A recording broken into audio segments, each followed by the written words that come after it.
Remain seated, please. Permanecer sentados, por favor. I've always had a strong love of animation. My first memories of seeing movies on the big screen were seeing Fantasia 2000 and Beauty and the Beast in the incredible IMAX theater that used to be at the Luxor in Las Vegas. You remember how that little theater in Jurassic Park had lap bars? Well, this theater had that, but it was because each row of seats was high up enough from the one in front of it that you needed a high enough railing so that nobody would fall over. It was so awesome, and the Firebird Suite totally traumatized me as a kid. As for animated shows, the two I remember watching the most as a young kid were VeggieTales and Animaniacs. I actually was on an episode of my friend's podcast, Channel KRT, with our friend Mariah, where we talked about Jonah, a VeggieTales movie. So this is when they get kidnapped and put into a stadium where they're about to be publicly executed, basically. Publicly fish slap-ecuted. Yeah, they're gonna get the slap of no return. It's the funniest way to violently die. How long? How long to the slap of no return? You know, I think I saw a video on Pornhub called The Slap of No Return. Oh, I think this is our most R-rated episode yet. I'm not surprised by this. It makes sense that the Christian episode is the most R-rated one. We have to make God cry as much as possible. And I'll probably end up doing videos about both of those shows down the road.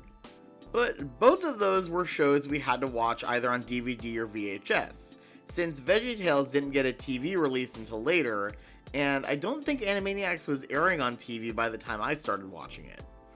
But my parents really liked both of these shows because, while on the surface it seems like they couldn't be more different, what they had in common was that they were very funny, had great animation, and fantastic music.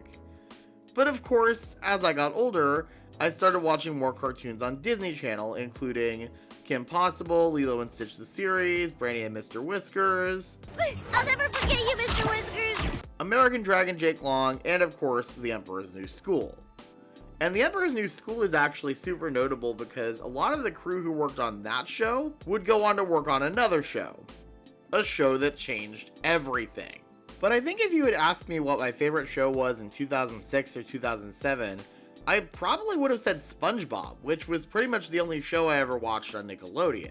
And because this is me we're talking about, my first real exposure to SpongeBob was actually the SpongeBob Motion Simulator ride at the Adventure Dome. Chances are if you've been to a place with 4D theater or motion simulators that rotated out different things, they probably had one of the two SpongeBob movie attractions that existed. But then, on August 17th, 2007, High School Musical 2 premiered, and it had the highest ratings in the history of basic cable. And yes, of course I tuned in. Not just to watch High School Musical 2, but for the sneak preview of a new animated comedy Ashley Tisdale was in. Mom! Phineas and Ferb are making a title sequence! I was immediately hooked. I mean, how could I not be? The first episode had them building a roller coaster.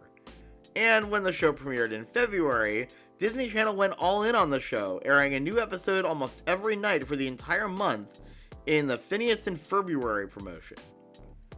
Great pun, but kind of ironic that this show about summer vacation first aired in February.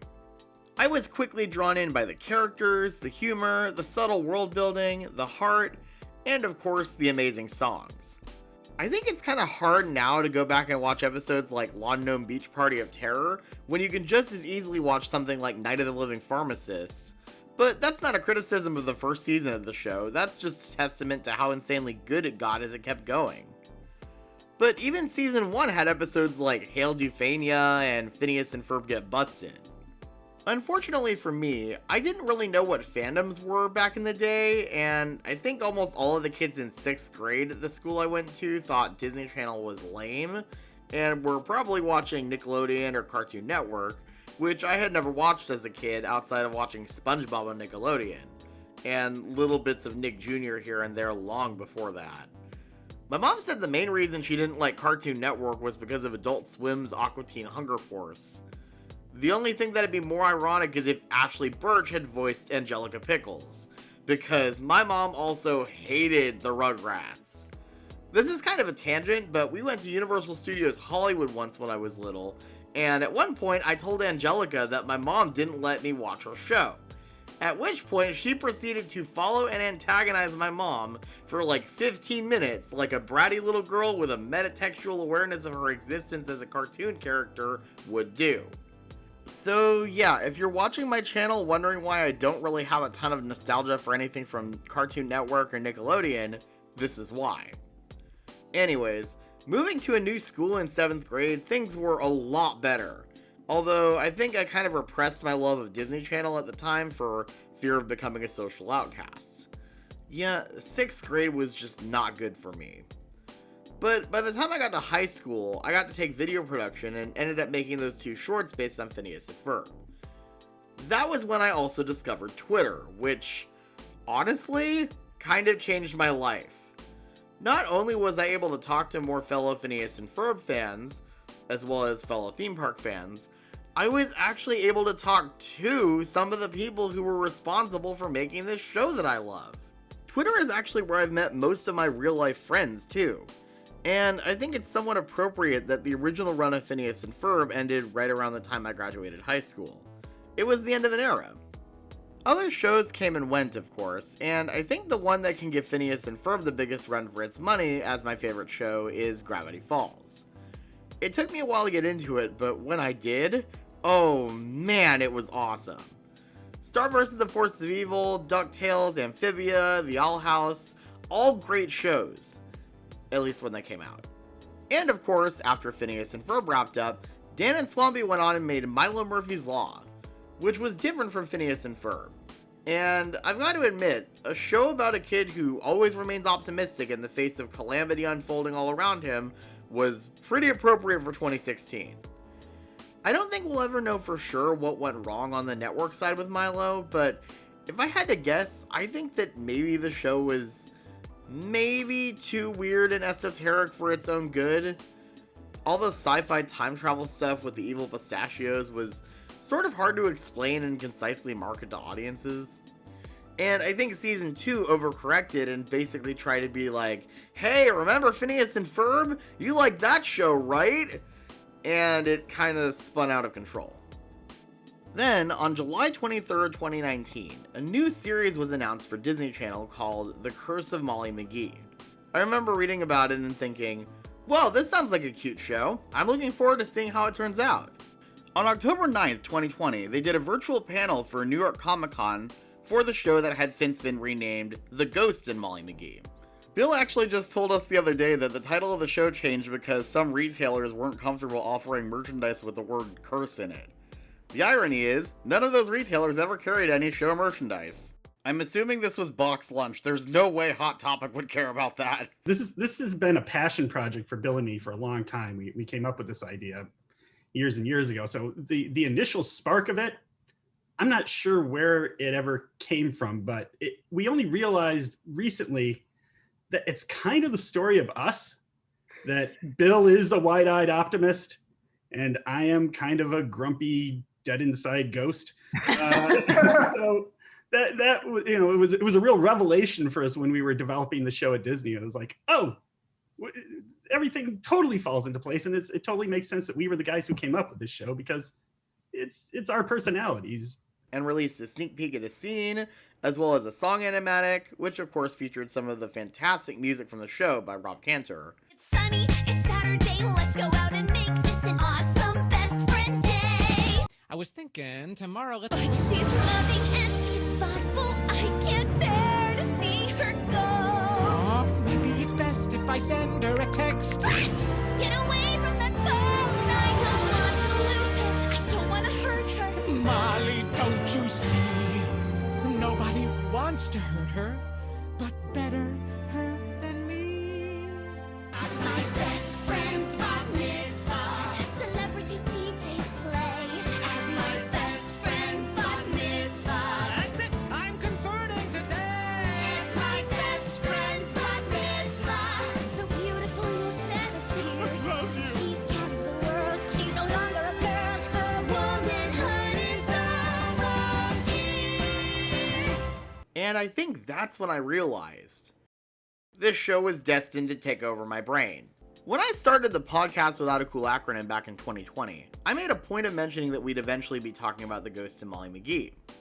From classic shows like The Gummy Bears, to modern classics like Kim Possible and Phineas and Ferb, and new shows such as The Owl House, Amphibia, and The Ghost and Molly McGee. As we got closer to the show coming out, we got more clips, including the theme song. And when the show premiered on October 1st, 2021, I was instantly hooked. Even though I had been waiting for this show for almost 2 years, it managed to exceed all of my expectations. The Ghost and Molly McGee made me feel like I did when I was watching Phineas and Ferb for the first time. So, what makes this goofy show about a teenage girl and her ghostly BFF so good? Well, I've talked a lot already about various kinds of things I love, so it should be no surprise that those elements factor into it. The animation by Mercury Filmworks is gorgeous, the music is incredible, it also gets bonus points for technically being a horror comedy. Even if it doesn't always feel like one, I do love it when they lean into that. One thing that makes Molly McGee different from Phineas and Ferb is that Phineas's original run was board-driven, while Molly McGee is script-driven. Whether you start with a script or a board, shows like this are a heavily collaborative process. The dead birds gag in Molly McGee, for example, was added in storyboards and became a running gag. Phineas and Ferb was always great for visual gags, but the show is still largely episodic and doesn't have many major story arcs or tons of character growth over time, which is something Molly McGee is really great at. And, as I said in my video about Phineas and Ferb seasons 5 and 6 that not many people watched, I hope Phineas and Ferb can lean into that a little more when it comes back, just like what we've already seen from Milo Murphy's Law and Hamster and Gretel. But one element that makes the comedy in Molly McGee that much better is that there's a ton of improv involved. A lot of the best lines in the show are things Ashley Birch and Dana Snyder came up with in the recording booth. You say get rid of the chins, do you mean like get rid of them? Or just... No, Scratch, I'm gonna send them home! To their home where they live! Where they stay alive! Just Listen, get I rid don't of know the where your mind goes sometimes. But that's not what makes this show so special to me. The Ghost and Molly McGee just could not have come out at a more perfect time.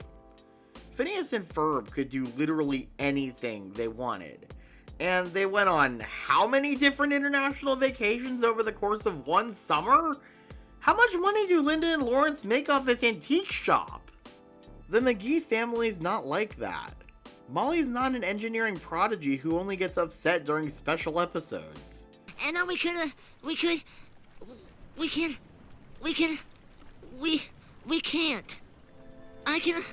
I can't believe there's nothing we can do to get off of this. Wait, what? I mean, that's it? You're giving up? Aren't you gonna, be all positive and optimistic and annoying? No, Scratch. I tried my best, and it didn't work. I let everyone down. And we're back to square one with restoring the hero's powers. But... This is just too important, and we can't afford any more setbacks. I'm revoking your shed card. You have to go, now. This is bad, Daryl! Really, really bad! How? Look, I made everyone happy. You made the kids happy, but what about the teachers? Do you think they're happy? In prison? No, Candace, don't. Never push it into the red. That's a bad thing. Turn down the thrusters. This must be a special episode. He's yelling at his sister again. Get on the trike. She's a normal kid who's trying to do everything she can to make the world a better place. Her family's struggling to make ends meet. It's been a tough year for the McGee family savings account. May it rest in peace. Are we gonna be okay? We never see Linda and Lawrence have to worry about unexpected car repairs or struggle to pay for medical bills or rent. Linda never has to get a gig economy job. The characters in Phineas and Ferb almost never have to deal with the kinds of real-world problems the characters in The Ghost and Molly McGee have to deal with. The kinds of problems that people have to deal with in real life. And it's really reassuring for a kid or an adult going through that to see that represented in a TV show. As a 10-year-old watching Phineas and Ferb for the first time, Phineas was everything I wanted to be. But as a 24-year-old, watching The Ghost and Molly McGee for the first time, Molly is everything I can be. We fix one problem, another one crops up. I'm sorry, Mom. Being a grown-up must be hard. But I'm proud of you! Sure, there was hard work and silly costumes and multiple types of poop, but you gave it your all to make us some money, and that's awesome! Molly always keeps her chin up and tries to look on the bright side of things, and that's what I try to do. Molly knows that the world isn't perfect, but she does everything she can to make it a brighter place. Her kindness and optimism is infectious, and she and her family have made a real difference. True joy comes from helping others find their joy, and then watching that joy spread like a happy virus. Times are tough. Things are scary and uncertain. There's so many people out there who have been consumed by hate and fear-mongering and greed and the other absolute worst parts of humanity. And it's easy to feel hopeless in the face of all that. That's what makes this show so important. The Ghost and Molly McGee isn't just a TV show. It's a beacon of hope, of positivity, kindness, empathy, and optimism in a weary world. And all of those are things the world needs more of. Hey everyone, thank you so much for watching. Thank you for the continued support. You guys have been absolutely amazing. We're getting closer to hitting 7,000 subscribers, and the best way you can help me out is to hit that like button, leave a comment, and subscribe if you haven't already. Also, I want to hear from you guys. How did your favorite show change over time, and what's your favorite thing about the Ghost and Molly McGee? Let me know in the comments. I'd love to get a discussion going. Thank you once again to Bill Motz, Bob Roth, and the rest of the cast and crew of the Ghost and Molly McGee for making such an amazing show possible. Also, my friend Luke Ski just released the finished version of his Ghost and Molly McGee parody song that he wrote when we did the podcast with Bill and Bob. So please go check that out. The song is amazing, and I edited the music video. Thanks again for everything, and I'll see you all next time.